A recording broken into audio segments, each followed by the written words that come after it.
say a few words about my father, of his youth, M.S. Swaminathan, who was the first World Food Prize awardee, and also tell you about how his career choice was affected by historic events as well as opportunities.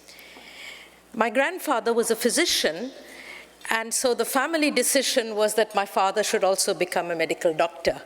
And he actually started his pre-medical studies.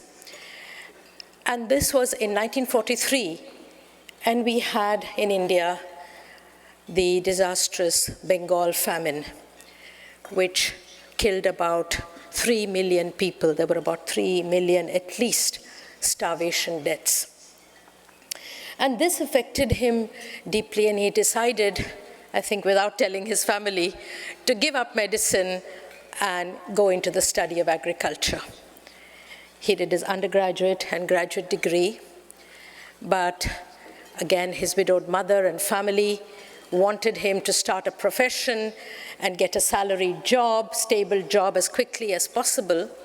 So he sat the civil service examination in India.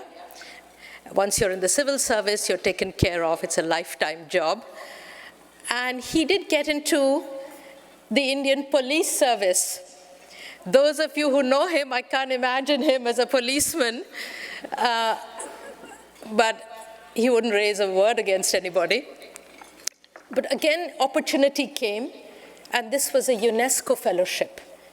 And he decided not to take up the police job and went on to Wageningen University on this fellowship, then to the University of Cambridge to do his PhD in genetics, and then here to the University of Wisconsin at Madison to do a postdoctoral fellowship, which is where he first met Norman Borlaug.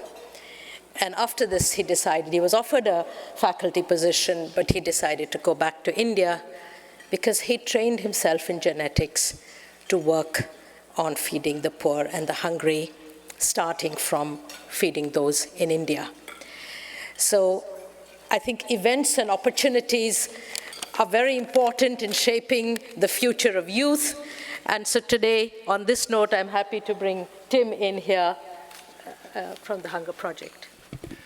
Thank you very much. Professor Swaminathan was such a friend and advocate for so many institutions, and we are very fortunate that he was our board member for 15 years and our board chair.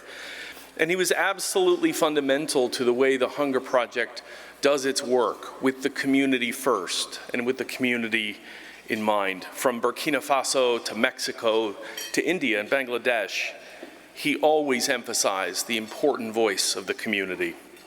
And so to honor his legacy today, we are announcing the M.S. Swaminathan Hunger Project Youth Fellowship, beginning in 2024. The fellowship is going to support the creativity and the wisdom that comes from youth.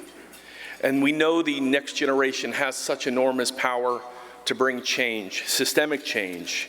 And we're very excited to support this and continue the legacy of Dr. Swaminathan. Thank you. Thank you. Thank you.